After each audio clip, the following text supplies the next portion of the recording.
ನಿನ್ನೆ ರಾತ್ರಿ ನನ್ನ ಅಂಕಲ್ ನನಗೆ $500 ಕೊಟ್ಟಿದ್ರು. ಮಸೀದಿಯಲ್ಲಿ ಒಬ್ಬರು ವ್ಯಕ್ತಿ ಸಿಗ್ತಾರೆ, ಅವರ ಕೈಯಲ್ಲಿ ಕೊಟ್ಬಿಡಿ ಎಂದು. ನಾನು ದಾರಿಯಲ್ಲಿ ಹೋಗಬೇಕಾದ್ರೆ ನನ್ನ ಜೇಬಿಂದ ಹಣ ಕೆಳಗಡೆ ಬೀಳುತ್ತೆ. ನನಗೊಂದು ಗೊತ್ತೇ ಆಗಿಲ್ಲ. ನಾನು ನನ್ನಷ್ಟಕ್ಕೆ ತಸ್ಬೀ ಹೇಳುತ್ತಾ ಮಸೀದಿ ಒಳಗಡೆ ಹೋಗಿದ್ದೆ. ಮಸೀದಿಯಲ್ಲಿ ಆ ವ್ಯಕ್ತಿಯನ್ನು ಕೂಡ ಕಾಣಲು ಸಾಧ್ಯವಾಯಿತು. ಮಸೀದಿಯಲ್ಲಿ ಅವರ ಪಕ್ಕದಲ್ಲೇ ಕೂತ್ಕೊಂಡು ಕುಶಲೋಪಕಾರಿಯನ್ನು ಹಂಚಿಕೊಂಡು ಅವರಿಗೆ ಹಣವನ್ನು ಕೊಡಲು ನಿರ್ಧಾರವನ್ನು ಮಾಡಿದೆ. ಹೀಗೆ ಜೇಬಿಗೆ ಕೈಯನ್ನು ಕೂಡ ಹಾಕಿದೆ, ಆದರೆ ಜೇಬಲ್ಲಿ ಹಣ ಇರಲಿಲ್ಲ.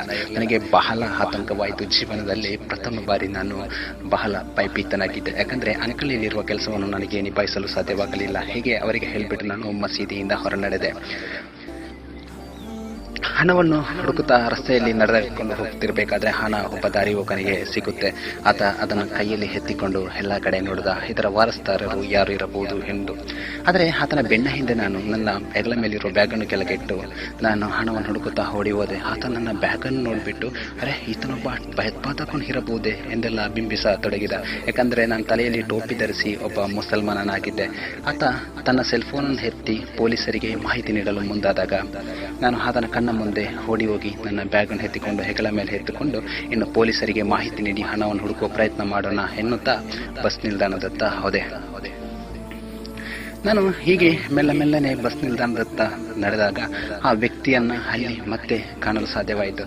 ಆತನಿಗೆ ನಾನು ಹಾಯ್ ಎನ್ನುತ್ತಾ ನಗೆ ಬೀರಿದೆ. ಆತ ಕೂಡ ನನ್ನಲ್ಲಿ ಹಾಯ್ ಹಲೋ ಎನ್ನುತ್ತಾ ಒಂದು ರೀತಿಯಾಗಿ ಗುರಾಯಿಸಿ ನೋಡಿದ. ಹೀಗೆ ನಾವು ಬಸ್ಸಿಗಾಗಿ ಕಾಯ್ತಾ ಇದ್ದೀವಿ. ಸ್ವಲ್ಪ ಹೊತ್ತಲ್ಲೇ ಬಸ್ ಬಂತು. ಬಸ್ಸಲ್ಲಿ ಇಬ್ಬರು ಕೂಡ ಹತ್ತಿ ಕುಳಿತುಕೊಂಡಿದ್ವಿ. ಬಸ್ಸಲ್ಲಿ ಬೇರೆ ಯಾರೂ ಇಲ್ಲದ ಕಾರಣ ನಾವಿಬ್ಬರು ಮಾತ್ರ ಇದ್ದಿದ್ದು. ಮತ್ತೆ ನಮಗೆ ಮಾತಾಡಲು ಕೂಡ ಅನುಕೂಲವಾಗಿತ್ತು. ಆತ ಪದೇ ನನ್ನ ಬ್ಯಾಗನ್ನು ದಿಟ್ಟಿಸಿ ನೋಡ್ತಾ ಇದ್ದ. ಅರೆ ಈತನೊಬ್ಬ ಭಯೋತ್ಪಾದಕ ಇರಬಹುದೇನೋ ಎನ್ನುತ್ತಾ. ಯಾಕಂದರೆ ತಲೆಯಲ್ಲಿ ಟೋಪಿ ಮತ್ತು ಸ್ವಲ್ಪ ಗಡ್ಡ ಕೂಡ ಕಾಣ್ತಿತ್ತು. ಇದೆಲ್ಲವೂ ಆತನಲ್ಲಿ ಕೆಟ್ಟ ಯೋಚನೆಗಳನ್ನು ಮಾಡ್ತಿದ್ದು. ನಾನು ಆ ಕೂಡಲೇ ನನ್ನ ಬ್ಯಾಗಲ್ಲಿರುವಂತಹ ಖರ್ಜೂರದ ಪ್ಯಾಕ್ ಒಂದನ್ನು ತೆರೆದು ಆತನಿಗೆ ತೋರಿಸಿದೆ. ಆತ ಅದನ್ನು ಕೈಯಿಂದ ತೆಗೆದು ಆಶ್ಚರ್ಯದಿಂದ ನೋಡಿದ ಮತ್ತು ಧನ್ಯವಾದವನ್ನು ತಿಳಿಸಿದ. ಆ ಬಳಿಕ ಹೇಳಿದೆ, ಇದು ಖರ್ಜೂರ ರಂಜಾನ್ ತಿಂಗಳಲ್ಲಿ ನಾವು ಇದನ್ನು ಉಪಯೋಗ ಹೆಚ್ಚಾಗಿ ಮಾಡುತ್ತಿರ್ತೀವಿ ಅಂತ. ಮತ್ತು ಆತ ಹೇಳಿದ, ಅಮೆರಿಕದಲ್ಲಿ ಇದು ಬಹಳ ಅಪರೂಪಕ್ಕೆ ಕಾಣಸಿಗುತ್ತೆ. ಮತ್ತು ಕೂಡಲೇ ಆತನಿಗೆ ನನ್ನ ಕೈಯಲ್ಲಿರುವಂತಹ ಉಂಗುರವು ಗೋಚರಕ್ಕೆ ಬಂತು. ಕೂಡಲೇ ಕೇಳಿದ, ಅದೇನು ಬರೆದಿದೆ ನಿಮ್ಮ ಉಂಗುರದಲ್ಲಿ ಅಂತ. ಅದಕ್ಕೆ ನಾನು ಹೇಳಿದೆ, ಇದು ನಮ್ಮ ಪ್ರವಾದಿ ಅಂದರೆ ಮೊಹಮ್ಮದ್ ಮುಸ್ತಫಾ ಸಲ್ಲಲ್ಲಾಹು ಅಲೈಹಿ ವಸಲ್ಲಂ ಅವರ ಹೆಸರನ್ನು ಬರೆದಿರುವಂಥ ಉಂಗುರ. ಮತ್ತೆ ಈ ಪ್ರವಾದಿ ಅಂದರೆ ಯಾರು ಗೊತ್ತಾ ನಿಮಗೆ? ಈ ಪ್ರಪಂಚಕ್ಕೆ ಶಾಂತಿ ಮತ್ತು ಸೌಹಾರ್ದತೆಯನ್ನು ತೋರಿಸಿಕೊಟ್ಟಂಥ ಮಹಾನ್ ವ್ಯಕ್ತಿ ಮತ್ತು ಇಸ್ಲಾಂ ಧರ್ಮವನ್ನು ನಮಗೆ ಪರಿಚಯಿಸಿರುವಂಥ ಅಂತಿಮ ಪ್ರವಾದಿ ಮೊಹಮ್ಮದ್ ಮುಸ್ತಫಾ ಸಲ್ಲಲ್ಲಾಹು ಅಲೈಹಿ ವಸಲ್ಲಂ ಎನ್ನುವಂಥ ವಿಚಾರವನ್ನು ಅವರಿಗೆ ನಾನು ಹೇಳಿಬಿಟ್ಟೆ. ಹಾಗೆ ಕೂಡ ಆತ ಕೇಳಿದ, ಇಸ್ಲಾಂ ಧರ್ಮ ಅಂದರೆ ಭಯೋತ್ಪಾದನೆಯನ್ನು ಬೆಂಬಲಿಸುವ ಧರ್ಮ ಅಲ್ಲವೇ? ನಾನು ಹಲವು ಬಾರಿ TV ಚಾನೆಲ್ಗಳಲ್ಲಿ ಅಂದರೆ ನ್ಯೂಸ್ಗಳಲ್ಲೆಲ್ಲ ನೋಡಿದೆ.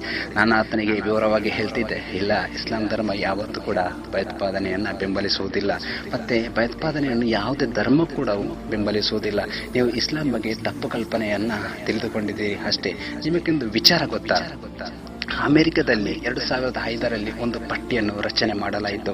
ಆ ಪಟ್ಟಿಯಲ್ಲಿ 5% ಜನಗಳು ಮಾತ್ರ ಮುಸ್ಲಿಂ ಹೆಸರಿನಲ್ಲಿ ಟೆರರಿಸಂ ಅನ್ನ ಬೆಂಬಲಿಸಿದ್ದಾರೆ. ಅಂದರೆ ಅವರು ಮುಸ್ಲಿಮರು ಆಗಲಿಲ್ಲ, ಮುಸ್ಲಿಮರ ಹೆಸರಿನಲ್ಲಿ ಮಾತ್ರ. ಇನ್ನು ಉಳಿದ 95% ಜನಗಳು ಯಾರು? ಇದರ ಬಗ್ಗೆ ನಮಗೆ ಯಾವುದೇ ಮಾಹಿತಿ ಇಲ್ಲ ಮತ್ತು ಅದನ್ನ ಕೇಳುವ ಪ್ರಯತ್ನವನ್ನು ಯಾರು ಕೂಡ ಮಾಡಲಿಲ್ಲ. ಎಲ್ಲರಿಗೂ ಒಂದು ಧರ್ಮವನ್ನ ಗುರಿಯನ್ನಾಗಿಸಿಟ್ಟುಕೊಂಡು ಮಾಡುವಂಥ ಕೆಲಸವೇ ನಿರಂತರವಾಗಿ ಮಾಡ್ತಾ ಇದ್ರು. ಇದು ನಮ್ಮ ಮಾಧ್ಯಮದವರು ಸೃಷ್ಟಿಸಿರುವಂಥ ಕೇವಲ ಕಾಲ್ಪನಿಕ ವಿಷಯಗಳಾಗಿದೆ. ಮತ್ತು ಕುರಾನ್ನಲ್ಲಿ ತೆರೆದಾಗ ನಿಮಗೆ ಗೊತ್ತಾಗಬಹುದು, ಇಸ್ಲಾಂನ ಧರ್ಮದಲ್ಲಿ ಕುರಾನ್ ಹೇಳುವ ಪ್ರಕಾರ ಒಬ್ಬ ವ್ಯಕ್ತಿ ಒಬ್ಬನನ್ನು ಕೊಂದರೆ ಆತ 100 ಕೊಲೆಗಳನ್ನು ಮಾಡಿದ ಪಾಪವನ್ನು ಹೊರಬೇಕಾಗುತ್ತದೆ. ಇಂಥ ನಿಟ್ಟಿನಲ್ಲಿ ಯಾವುದೇ ಒಬ್ಬ ನೈಜ ಮುಸಲ್ಮಾನ ಯಾರನ್ನು ಕೊಲ್ಲಲಾರನು.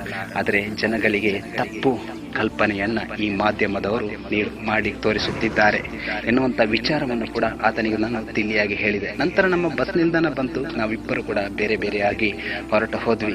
ನಾನು ನನ್ನಷ್ಟಕ್ಕೆ ಯೋಚನೆ ಮಾಡುತ್ತಾ ಹಣ ಕಳೆದು ಹೋಯ್ತಲ್ವಾ ಎನ್ನುವಂಥ ನಿರಾಸೆಯಿಂದ ನಡೆದಾಡಿಕೊಂಡು ಮತ್ತು ನನ್ನಷ್ಟಕ್ಕೆ ನಗೆ ಬೀರುತ್ತಾ ನಡೆದಾಡಿಕೊಂಡು ಹೋಗ್ತಾ ಇದೆ. ಹೀಗೆ ಸ್ವಲ್ಪ ಮುಂದಕ್ಕೆ ನಾನು ಸಾಗಿದಾಗ ನನ್ನ ಹಿಂದೆಯಿಂದ ಯಾರೋ ನನ್ನನ್ನು ತಟ್ಟಿದಾಗೆ ಭಾಸವಾಯಿತು. ನಾನು ತಿರುಗಿ ನೋಡಿದಾಗ ನನಗೆ ಅದೇ ವ್ಯಕ್ತಿ ಮತ್ತೆ ಸಿಕ್ಕಿದ. ನನಗೆ ಒಂದು ರೀತಿ ಆಶ್ಚರ್ಯವಾಯಿತು. ಮತ್ತೆ ಆತ ಹೇಳಿದ, ನೀವು ರಸ್ತೆಯಲ್ಲಿ ಹಣವನ್ನು ಕಳೆದುಕೊಂಡಿದ್ದೀರಲ್ವಾ, ಇದು ನಿಮ್ಮ $500. ನಾನು ಕೇಳಿದ್ದು ಹೇಗೆ ಸಿಕ್ತು? ಹೌದು, ಅವತ್ತು ನನಗೆ ಸಿಕ್ಕಿತ್ತು. ಅಂದರೆ ನೀವು ಬಿದ್ದಿರುವ ಹಣವನ್ನು ನೀವು ಹೆಕ್ಕಲು ಮರೆತೋಗಿದ್ದೀರಿ, ಆದರೆ ನಾನು ಹೆಕ್ಕಿ ಜೇಬಲ್ಲಿ ಇಟ್ಕೊಂಡಿದ್ದೆ. ನಿಮ್ಮ ನಡೆ ನುಡಿಯನ್ನು ನೋಡಿ ನನಗೆ ಬಹಳ ಆನಂದವಾಯಿತು. ನೀವು ನಿಜವಾದ ಒಬ್ಬ ಮುಸಲ್ಮಾನ ಎಂದು ಹೇಳುತ್ತಾ ಆತ ನನಗೆ ಬಾಯ್ ಹೇಳ್ಬಿಟ್ಟು ಹೋದ. ಹೌದು ಸ್ನೇಹಿತರೆ, ಇವತ್ತು ಇಸ್ಲಾಂ ಧರ್ಮವನ್ನು ಎಲ್ಲರೂ ಕೂಡ ಭಯೋತ್ಪಾದನೆಯ ಧರ್ಮವಂತ ಹೇಳುತ್ತಾರೆ. ಸತ್ಯವನ್ನು ಅರಿಯದೆ ಯಾರೋ ಏನೋ ಹೇಳುತ್ತಾರೆ ಅಂತ ಏನೆಲ್ಲ ಊಹಾಪೋಹಗಳನ್ನು ಸೃಷ್ಟಿ ಮಾಡಿ ಜನಗಳ ತಲೆಯ ಮೇಲೆ ಏನೆಲ್ಲ ಹಾಕಿಬಿಡುತ್ತಾರೆ. ನಿಜವಾಗ್ಲೂ ಇಸ್ಲಾಂ ಧರ್ಮ ಭಯೋತ್ಪಾದನೆಯನ್ನು ಯಾವತ್ತೂ ಕೂಡ ಬೆಂಬಲಿಸುವುದಿಲ್ಲ. ಹಾಗೆ ಭಯೋತ್ಪಾದನೆಗೆ ಯಾವುದೇ ಧರ್ಮ ಕೂಡ ಇಲ್ಲ ಅನ್ನುವ ಸತ್ಯವನ್ನು ಕೂಡ ಮರೆಯದಿರಿ. ಅಸ್ಸಲಾಮು ಅಲೈಕುಂ ವರಹಮತುಲ್ಲಾಹಿ ವಬರಕಾತುಹು.